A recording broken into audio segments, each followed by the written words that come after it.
Okay, welcome back everyone. Let's do a quick sound check and then we can get started for tonight. Obviously, it's going to be a very exciting night.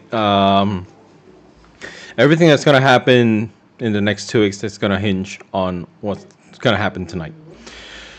Okay, so audience seems to be good on my side. Welcome. For those that are new here, thanks for joining us. I hope you guys are going to like this and join us every single month for our live NFE and our live CPI trade. My name is Peter and Jodo. I'm going to get started with session number 3 for this month, which is the inflation number.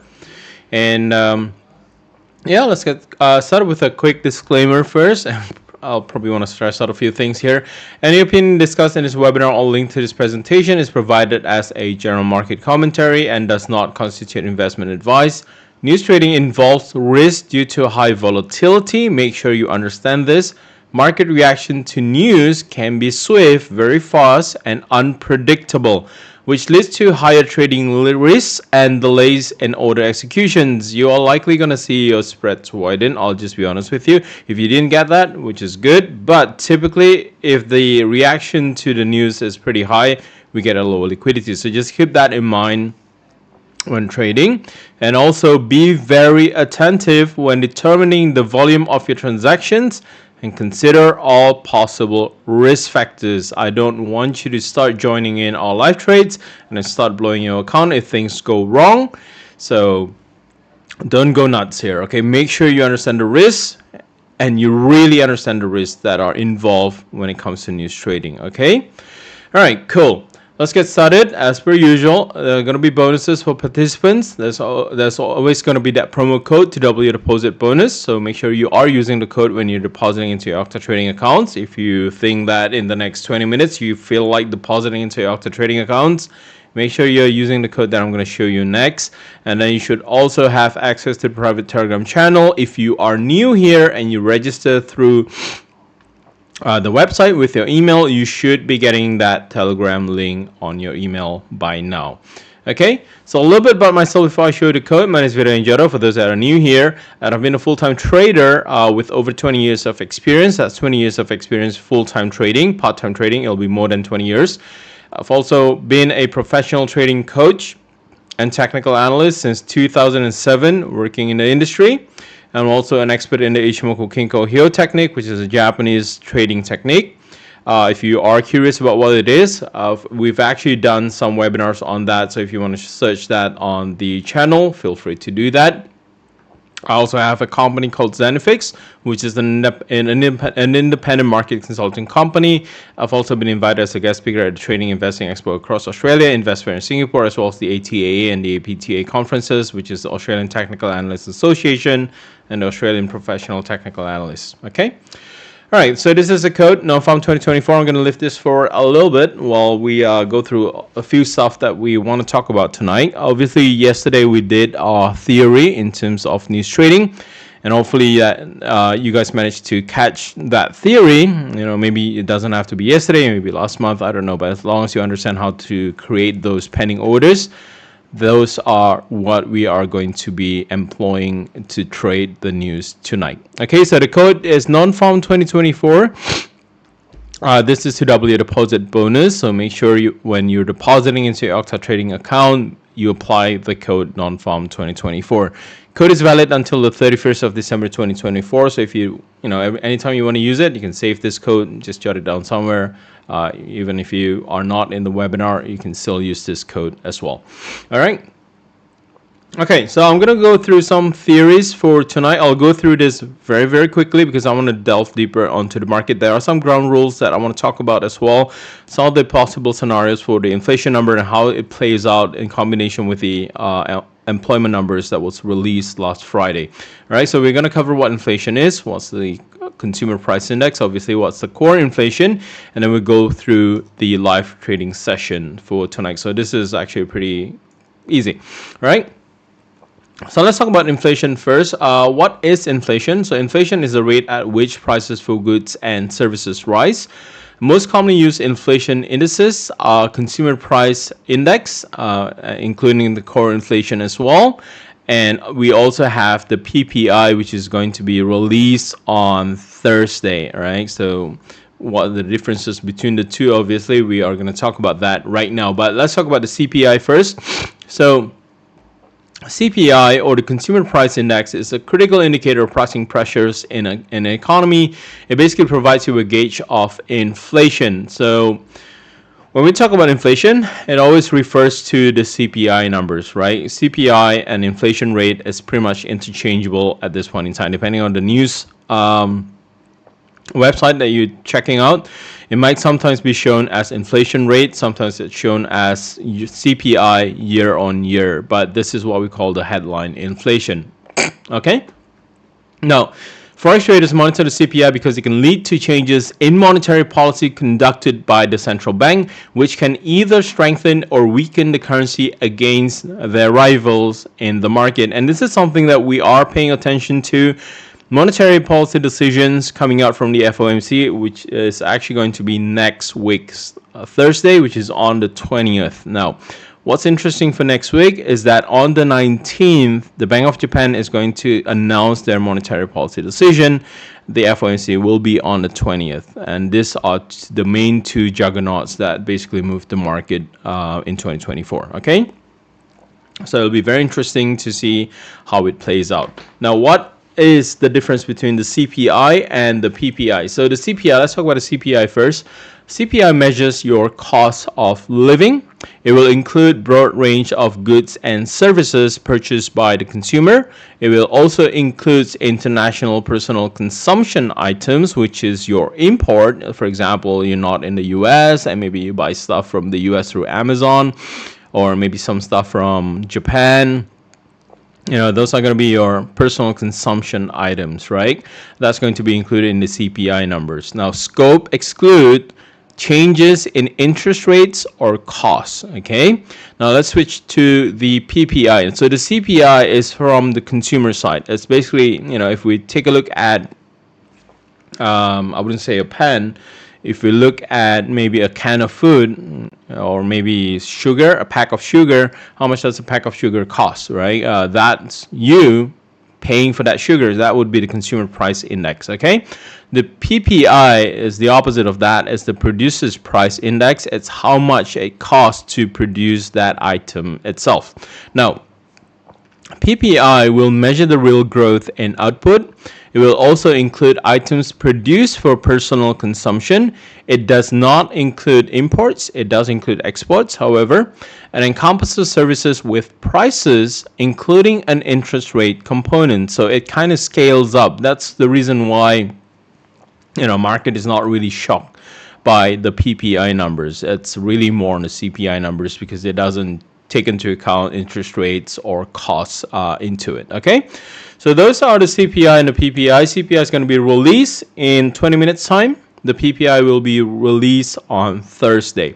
Now, what is core inflation? Because we are not looking at just the inflation number tonight. We're not just looking at the CPI number. We're also looking at the core CPI, or the core inflation. Now, it refers to change in prices of goods and services, excluding those from the food and energy sectors. Now, food will still be included in the core CPI. However, fresh produce is not included in the core CPI. Canned foods are still going to be included in the core CPI. Fresh produce not included in the core CPI. Energy prices, gas prices, are not included in the core CPI. So if you spend money on petrol, it will not be included in the core CPI. These items are excluded from this measure of inflation because their prices tend to be more volatile. And typically core inflation, it's determined using the consumer price index, or the CPI. It's basically the same thing. It's just CPI minus all this volatile cost that could be included. All right. So CPI, we call them the headline inflation. The core CPI, we call them the core inflation. This is pretty much the underlying inflation that central banks are targeting. Okay. So if we have the central bank, for example, targeting a 2% inflation rate, they typically want to look at the core inflation dropping to 2%. So headline inflation can drop to 2%, but what they want to see is actually core inflation approaching that 2% mark. Okay, so this is very important. Okay, so we have time. I'm going to delve deeper onto this. I think I want to discuss this in about 10 minutes time, but I'll go through the chat just in case if there's any questions and whatnot. Core expected lower than the other, expected same or higher. Core expected lower, the other one expected same or higher. We'll take a look at that. This is the numbers for tonight, right? So obviously number one is the one at the very bottom, which is the inflation rate year on year. I'll explain. There are 4 sets of data here. The one that we focus on is the year-on-year number. Okay, these are going to be your headline inflation. Could you excuse me for a second? All right. So inflation rate year-on-year. This is your headline inflation.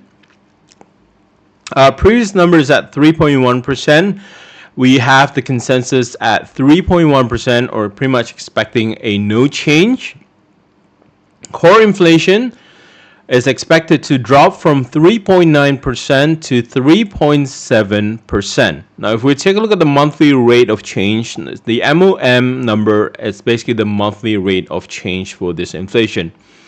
So inflation is expected to grow previously from 0.3% to 0.4%. We might actually expect a number that's actually lower than this, just because leading indicators from the average hourly earnings points to a potential for a little bit of a weaker inflation number. So we'll see what happens here, but we will look at the year-on-year number first, and then we'll switch to the rate of change per month. Okay. So right now we are anticipating the core inflation to kind of catch up with the headline inflation. Headline inflation is expected to remain flat at 3.1%. Some forecast is anticipating this to jump up to 3.2%, but I'll be honest with you, I'm pretty safe with around 3.1%, maybe even looking at something below 3.1%. There are going to be several scenarios, but I will come into this number with zero bias. I do not want you to have a bias when it comes to expecting the number here, because it could be a very dangerous thing. So we'll just react to price movements. Okay, so all right. So excuse me, a little bit of a sore throat, but this is a chart, and if we take a look at the movement for the past 12 months, we saw inflation came down, and then it picked up again in December. You're right, it's in December, because the number that we're looking at today is actually February's number. So we saw a little bit of a change in December. We saw inflation pick up again in December, and then it steadily dropped back down. Last month was it was higher than the consensus of 2.9%. We saw a drop from 3.4%, but the number is still higher than the consensus, and it's still above 3%. It came in at 3.1%. So tonight, market is pretty much, not really expecting anything coming up for the CPI here. So I want you to have that view as well. All right, we'll talk about several scenarios here that could impact this. If we take a look at the core inflation number, core CPI has been steadily dropping, but it has maintained, the past 6 months, it has maintained a pretty low change as well, right? Last month, we actually saw a 3.9% and no changes at all. The consensus last month was 3.7%, same thing as today, all right? Expecting a 3.7% drop from 3.9%. So let's take a look at several scenarios that could happen, right? Number one, which one is actually going to be more important? Is it the headline inflation or is it the core inflation? Predominantly tonight, the core inflation is going to play a much bigger role, right? Excuse me, let me just grab something. I do apologize. Okay, sorry about that. But yeah, next week is the FOMC meeting.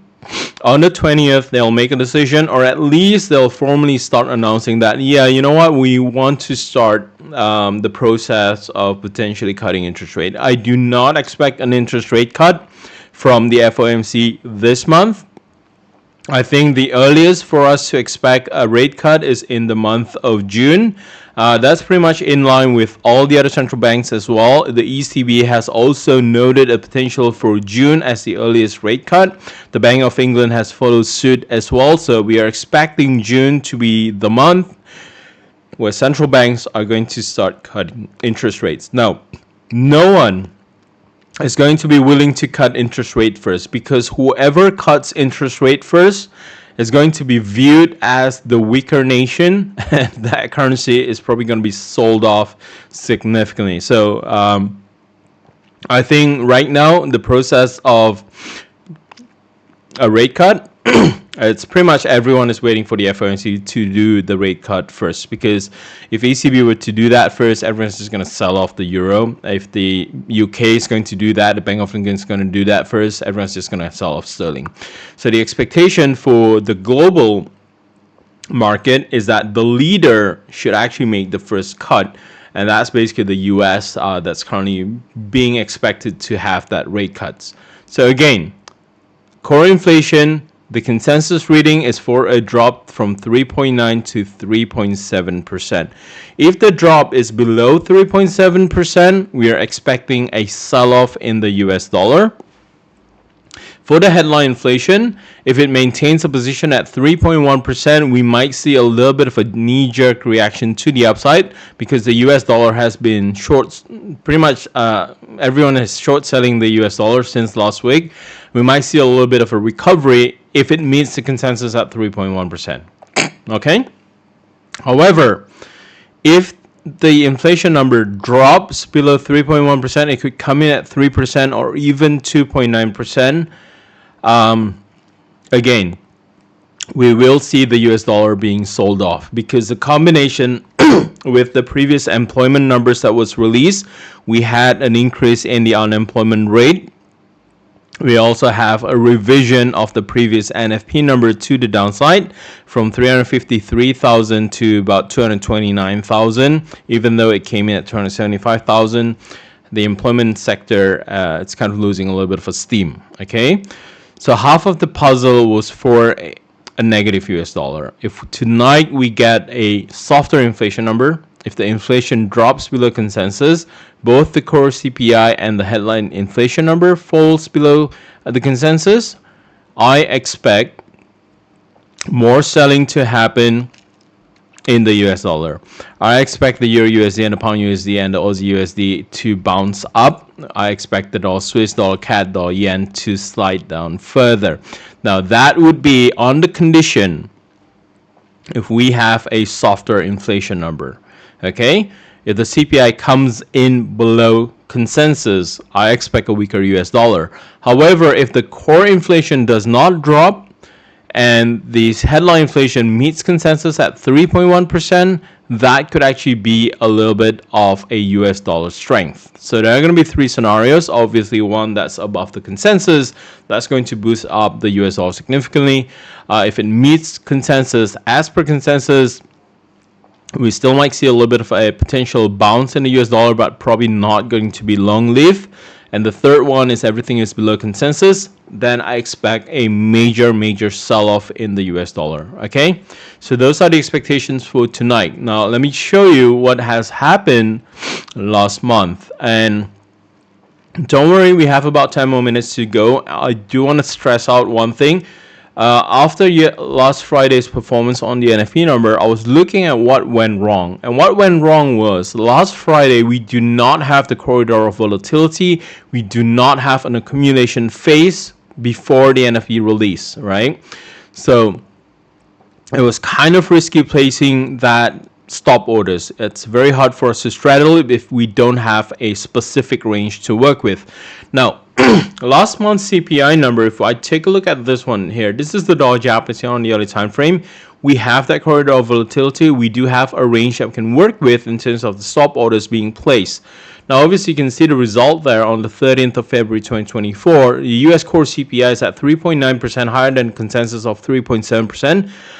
The US CPI is at 3.1% versus 2.9% consensus. It was still about 3%, so this is still good for the US dollar.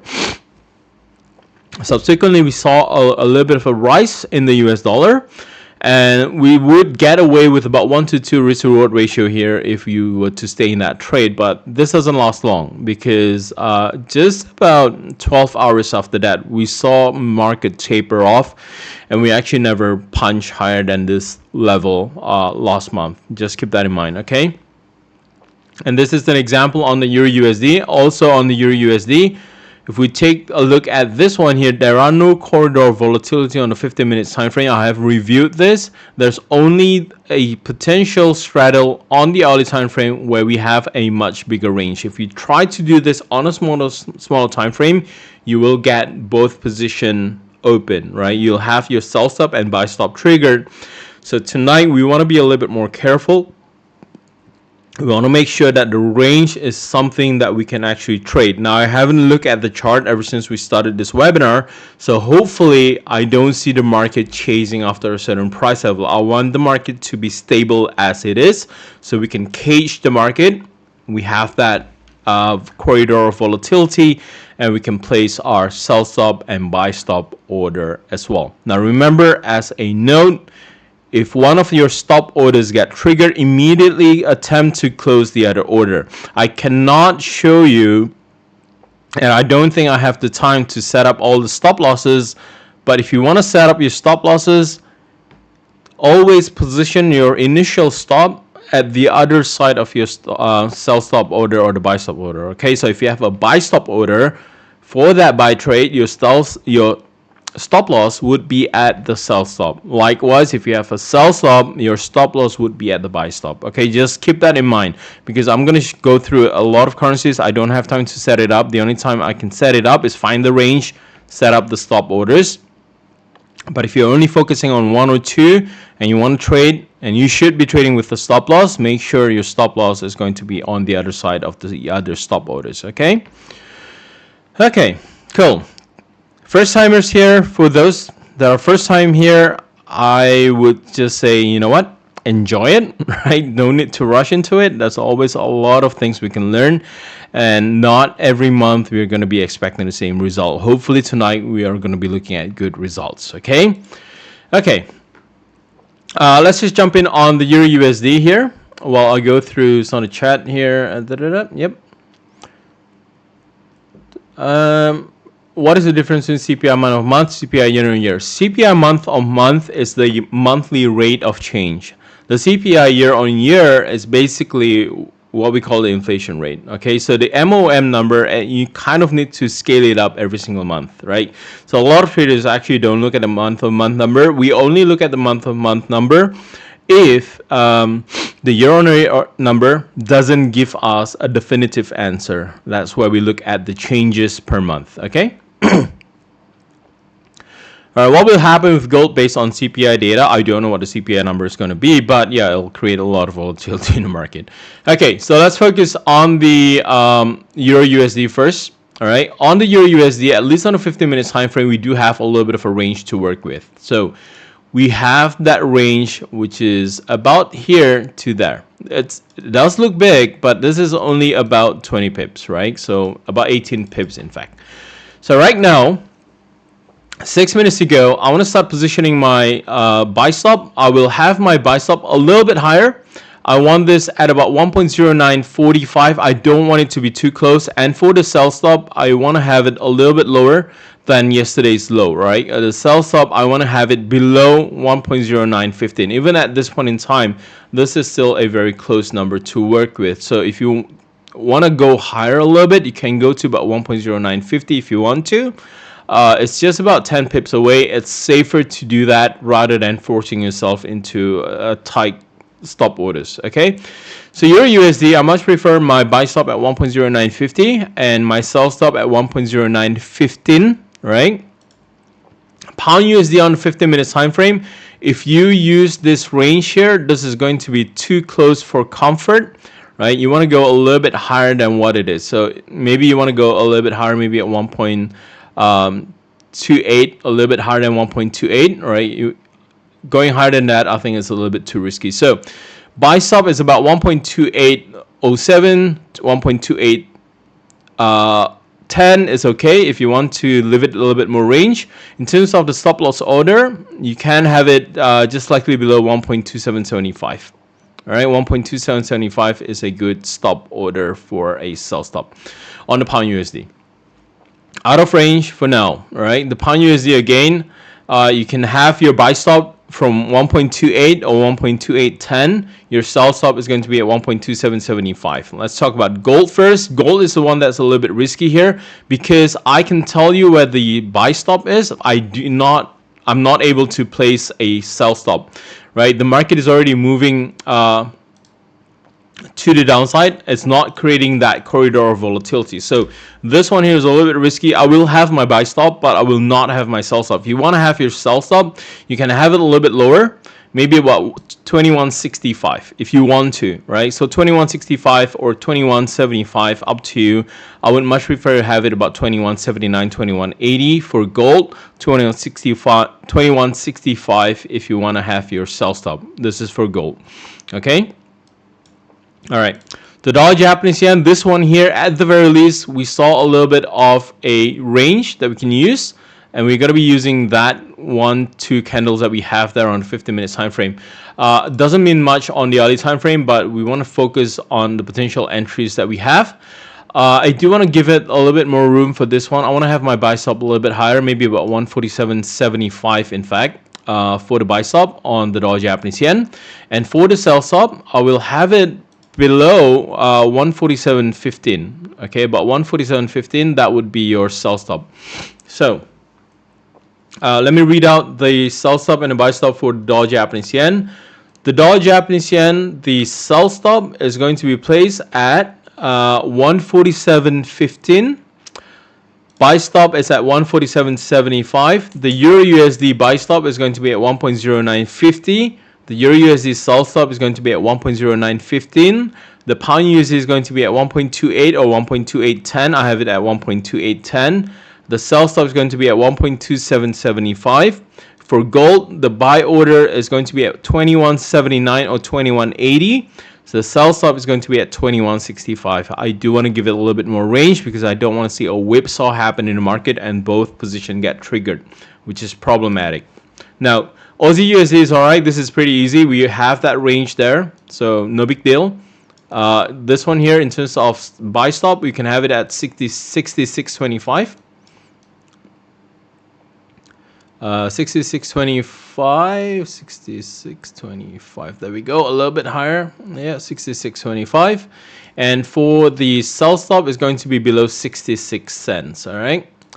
Something is about to get hit, which is the Aussie USD, which is too close for comfort, right? I would have it about 66.05 if you want to for the Aussie USD, all right? The New Zealand USD should be okay as well. A little bit, it's kind of dropping down a little bit. Again, I can have the buy stop here, but I'm not quite sure about the sell stop. So I can have my buy stop about 61.75, but sell stop wise, it's too close for comfort here. You might want to have it about 61.50, 61.55.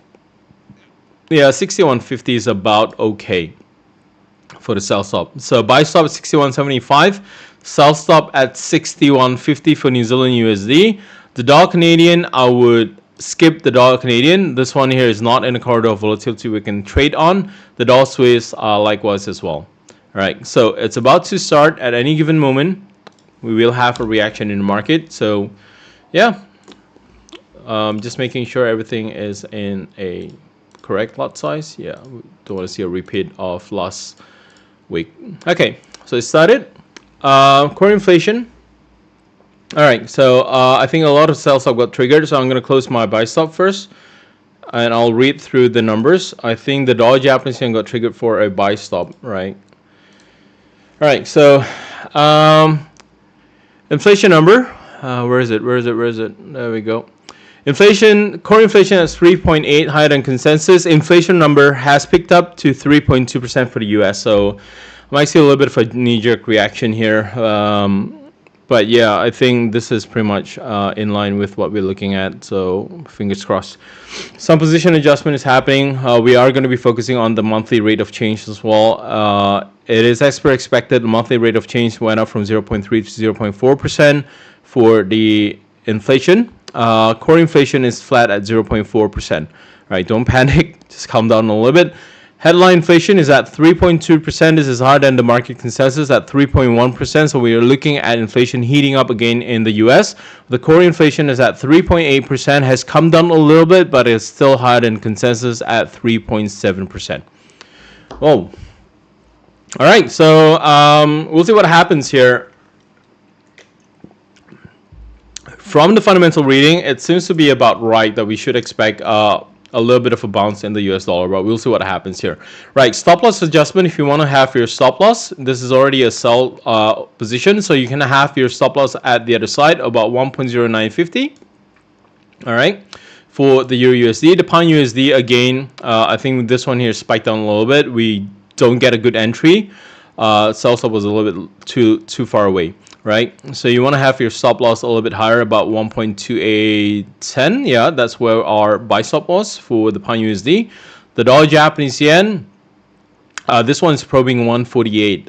We do want to have it about, yeah, we'll take a look at this and say place it about 147.10 for the stop loss. Gold is problematic. I don't think we have a, why do we have a buy stop and sell stop? No, we had a buy stop. The sell stop was a little bit risky for gold, but nevertheless, we still need to adjust our stop loss. It's still going to be placed a little bit higher, maybe about 21.85, unfortunately, for gold at this point in time. All right, not looking good. I think stop losses are about to get triggered. I think we saw a little bit of a knee-jerk reaction. This is way too much. The Aussie USD should be stopped out, and I will need to close out the Aussie USD, unfortunately. All right, New Zealand USD, again, this is not looking great either. The New Zealand USD is probably going to get stopped out, but just in case, I'm going to leave it there. So we'll see.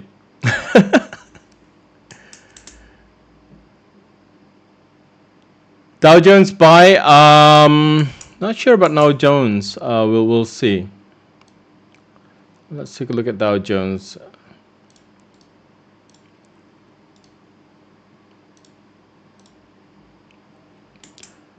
Wouldn't call a buy immediately on Dow Jones. Even on the hourly time frame, it's not looking as a potential buy at this point in time. There are still barriers at 39,000. An hourly close above 39,000, yeah, I would buy that. But as it is, I'm not going to be adding into positions. I think we're looking at a little bit of a flurry going on. It's been 3 minutes right now. I think a lot of traders are processing the numbers here. But let me try and find out if we have a little bit of a breakdown into other numbers for the inflation. What is actually the main cause of inflation here? But yeah, inflation rate at 3.2% should, right? It should be a positive boost for the US dollar, right? I still prefer a short on the US dollar. I prefer a buy on the US dollar. I still prefer a short on the euro and the pound USD just on the back of that fundamentals. We do see a little bit of a spike going on. We could have gotten in at a much better price if we weather it out. But right now for the euro USD, we do have a little bit of support coming in at 1.09. A little bit of a barrier coming through from this order block here for the euro USD. Once we break through 1.09, then we can see further progress to the downside for the Euro USD, at least for now. Okay. Pound USD is starting to calm down a little bit. I think everything else is starting to calm down a little bit. The only one that I'm not too keen is actually the Aussie. This one here is actually really flat. The spike on either side is just too big. Gold again is also one of the very risky trade to take. We had a buy stop order up there. If you want to have that buy stop, I would still prefer to just leave that buy stop there about 21.80 just in case this one gets stopped out. You could automatically go in for a little bit of a buy in gold. But yeah, fundamentally at this point in time, the inflation does come in a little bit higher. It is higher than what the consensus is. And going through by the scenarios that we have, this is actually the potential scenario. We might actually see a little bit of a bounce for the US dollar, but we'll see. Market reaction is still ongoing as it is. Market is still processing what's going on here. I don't think a lot of people are expecting this number, I'll be honest with you. Not buying anything. Report is good for the dollar. Wait for the day close. Yeah, I would prefer that. Okay. Stronger CPI, lower unemployment. No, I mean weaker employment. Yeah, look, it's kind of it's still a balance that the FOMC still needs to work out. But yeah, at this point in time, it's not looking a little bit stable. Hopefully, it doesn't spike and hit our stop loss. But regardless of what happened, it's already there. The stop loss is already on the other side of the stop orders that we have, right?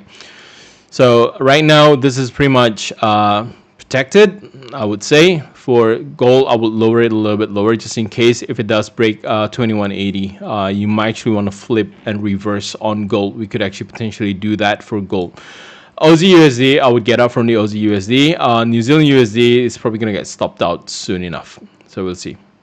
And I'm actually very surprised. This is 6 minutes in. We're seeing a lot of activity in the market right now. I think there's a lot of position adjustment going on. So everything is still ongoing right now. All right. Typically, we end it within the first 1 minute or 2 minutes. But at this point in time, we're still looking at the market just whipsawing back and forth. I still prefer that you do not have two stop orders. Remember, whatever got triggered, we want to close the other one. Okay, so otherwise you're gonna get open up both sides, which is not good. The range is pretty huge as well. Just considering the whole spike that has happened in the 6 minutes, it's about 40 pips on the Euro USD. Probably not that huge, but again, the spike, we didn't get in at a good price. We got in way too low, right? Sell order was at 1.2775. I got filled in at 1.2760. So pretty much this is some of the risks that we need to take into account. That yeah, the order got open a little bit lower than what we wanted, but it is what it is, right? Low liquidity, anything can go. So if we didn't get our orders filled in at the precise level that we want, well, that's what it is. So that's basically what happened for this one. We got our order filled in a little bit higher than what the market is expecting. Market is getting confused. Yeah, look, we have a little bit of a mixed data. Again, the NFP number is part of the picture. So we are getting a little bit of a mixed number here from the NFP numbers as well as the inflation number that we have here. So mixed number, yes. Is it problematic? No. It will give enough reason for the FOMC. What I can see from here is that next week on the FOMC meeting, the FOMC can say, look, employment, it's cooling off a little bit, but inflation is still picking up. Again, we have our reasons, and that's the reason why we don't want to cut interest rates.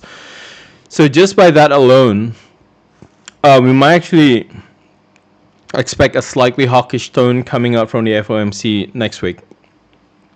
Just because inflation is not really cooling off. The headline inflation is still picking up 3.2%, a little bit higher than what the market consensus is, still about 3%. It goes up again from 3.1 to 3.2%.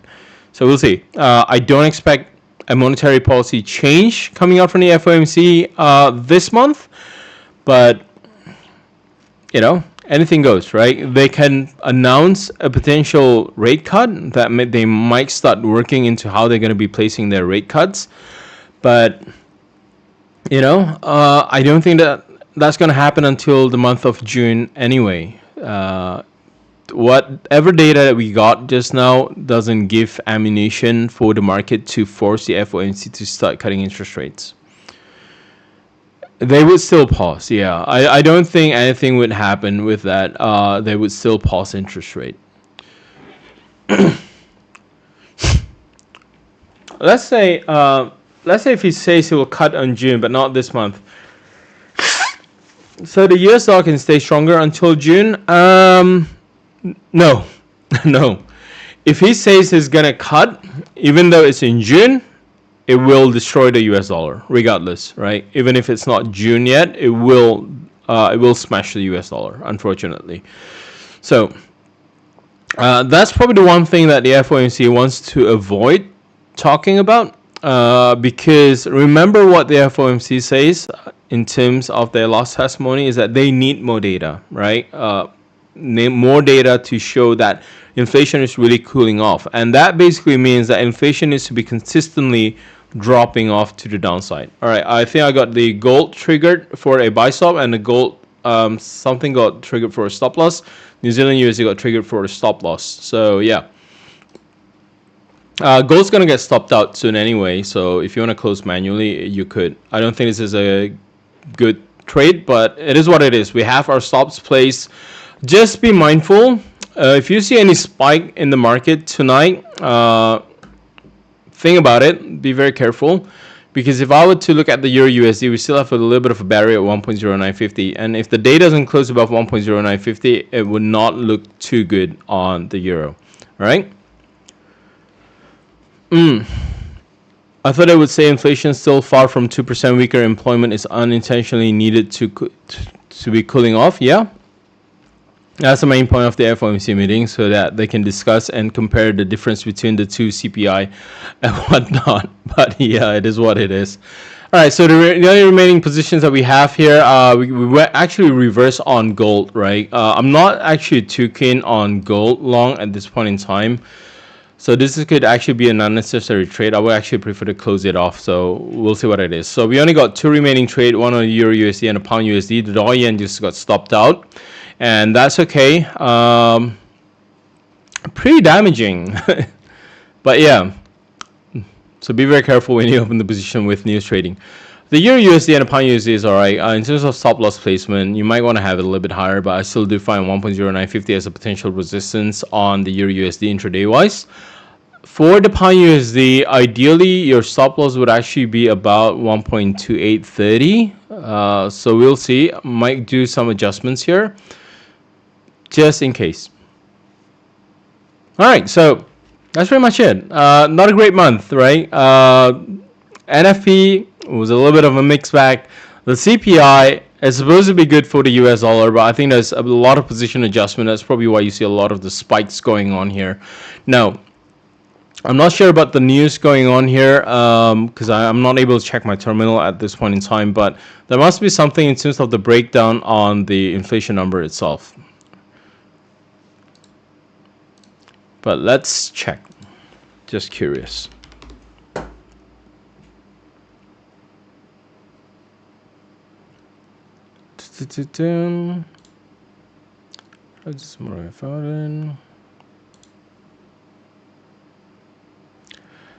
I'm not too keen on going along the Euro USD and the Pound USD. You might think that, but yeah, just the fundamentals just doesn't point out to that. I'm just looking at the breakdown on this one here in terms of the inflation. What's the breakdown of the inflation? Let me just try to find that data there. Right. Fed Watch tool remains at June for a 60% cut. Nothing has changed at this point in time. Next week, Federal Reserve is going to keep rates unchanged. That's to be expected as well. But yeah, let me check the inflation breakdown.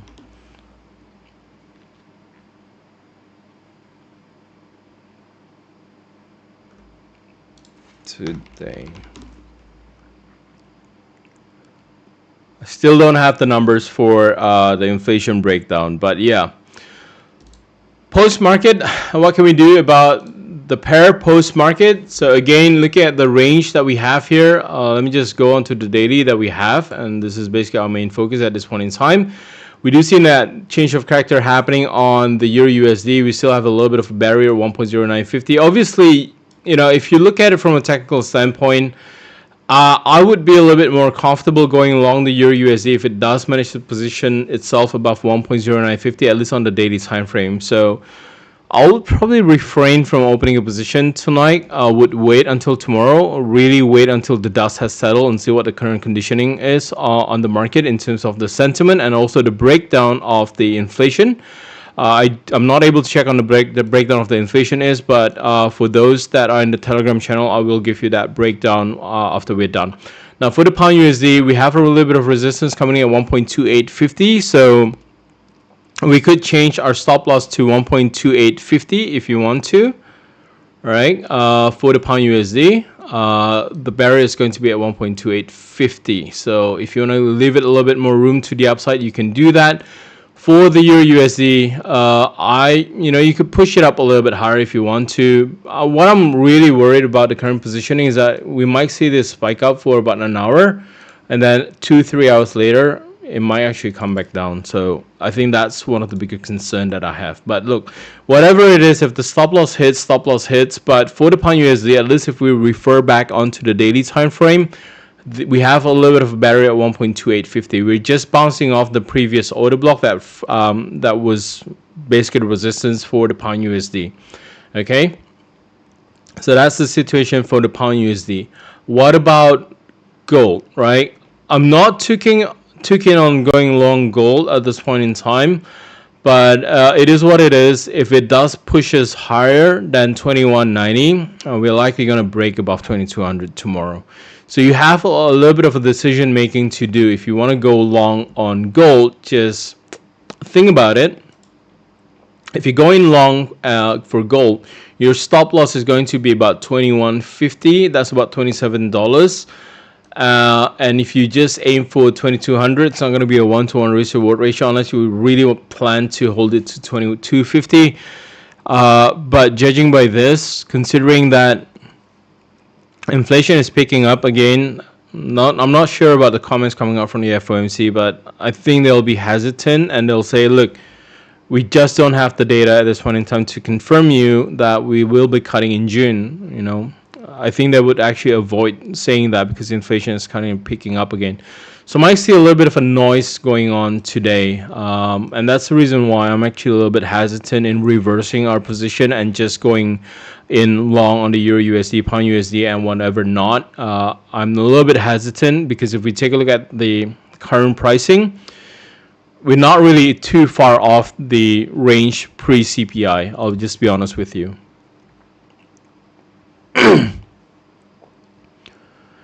Stock market isn't as crazy. Yeah. So on strategy cannot be applied on every new setup. Yes. If we don't have that range, if that range has been broken before news release, I would actually refrain from placing an order at all. Right, and that's basically the point of contest that I was actually reviewing what happened last NFP. Today we have that range, but again, I think we are looking at a little bit of a confused market as we see right now.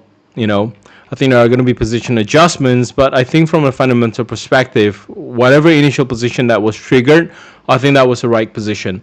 But again, with the straddle strategy, if you jump in on the theory session, which is the second one yesterday, then yeah, if we do not have the corridor of volatility, the probability of it being correct goes down very significantly. Okay, so we need the market to actually have that corridor of volatility. If it doesn't, it causes a lot of potential risks in terms of straddle strategy. Range on daily charts for Nasdaq. Let's take a look. I'm super nervous on Nasdaq just because it's really pushing up higher. It's not really kind of sustainable at this point in time. And there's that divergence. It's still there. It's still staring at us. Price still continues to push higher. The stochastic is still coming. The stochastics and RSI are still coming off. So yeah, not too sure on the RSI. On the Nasdaq for the hourly time frame. If we take a look at this one on the hourly time frame, it's still below the Ichimoku cloud as well. So again, I'm not convinced. I'll be honest with you. If I can say to you, you know what, we got it wrong. Let's reverse the position. Let's chase after the market. That would be something I would say if we have the fundamentals to back it up. I just don't have the fundamentals to back it up. And if we take a look at it from a technical perspective, at least for Nasdaq here, we're still being capped by 18,150. So is it better to buy the current price level, or should we just use a limit order at 18,150? I think a limit order is a potential tool that we can use. A sell limit at 18,150 is actually pretty viable at this point in time. Not 18,150. Why do I have a different number here? Was it 18,150? Sorry, let me just flip back here. 18,150. Yeah, about 18,150. 61.8%. Yeah, about 50% at 18,150. Correct. You might actually want to place. I much prefer a sell limit at 18,150 at this point in time. It's just that pricing here has spiked up a little bit, maybe about 18,1.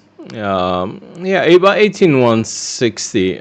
I would prefer a sell limit if we want to employ a sell limit for Nasdaq. In terms of stop loss, you definitely don't want to have it above 18. It is a little bit far, isn't it, in terms of stop loss? But let's place it here about 18.2, and then I'll adjust it. And take profit is going to be at about 17.9. Let's see what the risk reward ratio is. Yeah, I'll push it about about 1-to-1 risk reward ratio. I would have it about 18,300 for our stop loss if you want to trigger a sell limit at 18,150. It's still about 150 points, but yeah, in terms of potential take profit level, we will aim at about 17,900. Yeah, I would be more concerned considering going long. See if there's actually the fair value gap. Yeah, I see what you mean here for the fair value gap, which is going to be here and here. It's not a huge gap, I'll be honest with you there. But, you know, those are going to be a barrier. Still going to be a barrier for Nasdaq. At least on the 4-hourly time frame, you note that's pretty noticeable. I think in terms of correction level, should prove to be between 50% to 61.8%. That's about right for Nasdaq. I'm not too positive on Nasdaq at this point in time because everyone might think, oh yeah, you know what, inflation is picking up again. Fed is not going to be cutting interest rate if they don't have the numbers, if they don't have the data. You know, it could go on and go on. So I'm not sure what the reading is in terms of the risk sentiment. But if we take a look at the positioning on the Euro USD and the Pound USD, as I said, I wasn't too keen on going long on the Euro USD and the Pound USD, and I closed my gold long just now because, again, I'm not too keen going against the US dollar at this point in time. In fact, right now, if we take a look at the current positioning, if you do want to add up into your position onto the Euro USD, this is actually a pretty good place because stop loss wise, it's only about 25 pips for stop loss. You could actually add up into your position on this one here and just have the same stop loss at about 1.0950. So I would actually prefer to add into the positioning that we have here. At least for the Pound USD, you know, it's kind of clear that we have our stop loss a little bit wider at 1.2850, but in terms of how far down we can go, you know, I'm probably not gonna go too crazy. I'm just gonna aim for that 1.27, just slightly on the lower end of that order block itself. Okay, about there. So I would actually add into the position in terms of the Euro USD and the Pound USD. I'll be honest with you. Dollar yen, I would leave this alone. We're just not getting off the range right now. And again, in terms of the pivot coming out from the Bank of Japan and whatnot, I think price could actually be a little bit flat leading up. We might still see a stronger Japanese yen. So probably not too positive on the dollar Japanese yen at this point in time. Aussie USD, you can see that if you had reversed the position, it will be smashed down. So yeah, point is we just got whipsawed in the market. Whatever you want to do, you probably made the wrong decision anyway, because if you think, oh, you know what, it's spiking up, let's buy the market, even if you do that after the news, you're gonna get destroyed by the market as it is. It's just flat, as we can see that it's pretty much going to form a doji on the hourly time frame. We're about to wrap this out in about 6 minutes time. You can see what's going on here. We have a very quick reversal going on in the market. So yeah, I'm still sticking by on the fundamentals that inflation is picking up. We saw core inflation dropping down, but it's not at consensus. It is still higher than consensus. Headline inflation is still at 3.2%. It's a pickup from 3.1%. Remember that last month's consensus was 2.9%. See how far it has actually gone. So it maintains the position about 3%. And in fact, it's not stable. It's not steadily dropping. So I think that's an argument that the FOMC is going to bring out next week as well in their rate statement. I think this was the last chance to enter long on yen before Bank of Japan. On the dollar Japanese yen, I'm probably not gonna. I've already added my position, right? You know my positioning on the dollar Japanese yen. I will not go short dollar Japanese yen. But yeah, have I added my position into it? Yes, I've already added my position today, this morning. So I'm good with the dollar Japanese yen. I'm not going to be adding it. But if you want to add it, feel free, because today, if it does break above 148, it might actually continue to grind higher. Okay, let's take a look at Google. There's a request for Google. Quick look on Google. By the way, you can ask me about the stock market as well, because this is provided on the Octa MT5. So if you're trading on the MT5, you do have access to the stock market, right? I think Google-wise, I think this is okay, but a little bit of a barrier that we need to break for Google. It's still going to be 140, right? If we don't have a daily close above 140, I'm just not picking Google up at this point in time. I think one of the biggest drop yesterday was actually Meta. Meta was actually one of the biggest drop, but for Meta, any drop is a welcome drop, because for as long as price is still trading above 450, it's still a good place to buy Meta. It's still a good one. But for Google, I wouldn't get too crazy on adding a position on Google. At least if we take a look at Google, sure, the hourly time frame is still above the Ichimoku cloud, but we're losing a lot of steam here. If we take a look at the 4-hourly time frame, again, it's still below the Ichimoku cloud. I need that 140 to be broken, at least for Google. Don't worry about the Ichimoku. You're not going to be looking at the Ichimoku at this point in time, so just hide that. Just focus on a 140 if you want to trade Google. Yeah. Apple, a lot of people say Apple was a good pickup yesterday. I don't think Apple is a good pickup. I'm still not too sure about Apple. Sure, we are around the support area there, around 165. It might be a cheap level to buy, but let me just remind you, if you want to buy Apple, make sure you're invested in the company, as in you're really interested in the company and you want to do this for the long run. Because for short-term trading on Apple, I'm not too keen on Apple as it is, right? Apple just doesn't give a lot of innovation. In fact, they kind of close out a lot of the innovations that they have. They're not in the AI race. Obviously, we saw that drivers on the AI race. Obviously, yesterday we saw a little bit of profit taking happening. We saw Nvidia pulling off, SMCI pulling off. But Apple is still, I don't know. I'm just not that invested in Apple. I might be a little bit biased, but I just look, I'm not a Mac user, right? I used to buy Apple stocks, but I just stopped buying them, right? Ever since the stock split, I'm just not that invested in Apple. I'm more invested in Meta. I'm more invested in Microsoft, Nvidia, AMD. Those I'm invested in. Any stuff for gold? Gold. I'm not too keen going long gold. I'll be honest with you. Look, gold, I do expect a little bit of a pullback. We're just too far away from any support that we have. I do anticipate a little bit of a pullback, minimum to 2150 as per outlook this Monday. If we bounce off 2150, great, but it could still potentially drop all the way down to about 2100 before we actually find a little bit of support. The fair value gap that we have is more of a combined fair value gap. In fact, these two can actually be combined and it becomes a huge block from 2050 to 2100. So just keep that in mind if you're trading gold. Intraday wise, as I said, I will not go long gold. I do not want to go long euro. I do not want to go long the pound. So yeah, adding a position onto the euro is good. We're starting to average our position right now. So I'm keeping it as it is. In terms of stop loss placement, I don't see any changes in the stop loss. The hourly time frame has confirmed a close below the range.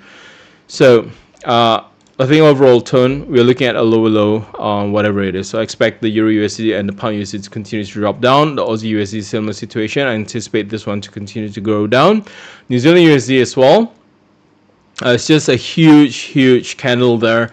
Gold, I expect gold to also continue to go down. The dollar Japanese yen is up to you. You want to go long dollar Japanese yen or not. This one here, if you want to go long, make sure you're long for the long run until the Bank of Japan next week, right? See if they actually pivot away or not. But this is the current positioning. And some of the positions that we have got stopped out. But the Euro USD and Pound USD, for now, this is stable. So if you only trade the Euro USD and Pound USD, you did not get stopped out. All right, gold got stopped out, but Euro USD, Pound USD did not get stopped out. And I would prefer adding on into position. Just now was a good price to get in, where it kind of stabilizes about 1.0930 on the Euro USD. I think that was a good price to go in. Okay. Something about Nvidia will stock split at 1K. Look, I will welcome any stock splits on Nvidia. It will push up the demand. Everyone will say, you know what, now I have enough money to buy Nvidia, so I would hold on to Nvidia just for that sake alone. All right. All right, last one for tonight, and then we'll wrap it up for this session. I think there's a request for Qualcomm. Qualcomm for the long run, is it okay? Hold for years. Wow. At this point in time, I would still say it's okay. I think Qualcomm traders are still looking for a potential return towards 200 at this point in time. I'm just not seeing any issues with Qualcomm. Sure, we might see a little bit of correction. Are you going to get a much better price? 160, 165 could be a better price for Qualcomm, but if you can get in right now, it's just $10, per stock. Doesn't really matter, right? If you want to hold it for the long run. All right. So this is the code again, non-farm 2024, if you want to use the code. But again, we are going to keep our position running, which is the Euro USD short, the Pound USD short. Again, I've also added a position on the Euro USD, and I've also added a position on the Pound USD. So we will leave this trade, and we'll see how it goes. But the code again is non-farm 2024. Make sure you are using the code if you want to deposit into your Octa trading account. It's valid until the 31st of December 2024. All right. So I don't think we have time for the Q&A session. Let's wrap it up for tonight. Thanks for joining in this month. I look forward to seeing you guys again next month. And again, be mindful of what's going on next week. If you're trading anything yen, the Bank of Japan is going to hold their meeting from the 18th to the 19th of March 2024. And also the FOMC is going to hold their meeting on the 19th to the 20th. They will release their monetary policy statement on 20th of March 2024. Depending on where you are, if you're in Australia or in some parts of Asia, it will be on the 21st past midnight. Okay? Thank you all. Let's wrap it up for tonight. Good luck with your trades, and I'll see you soon.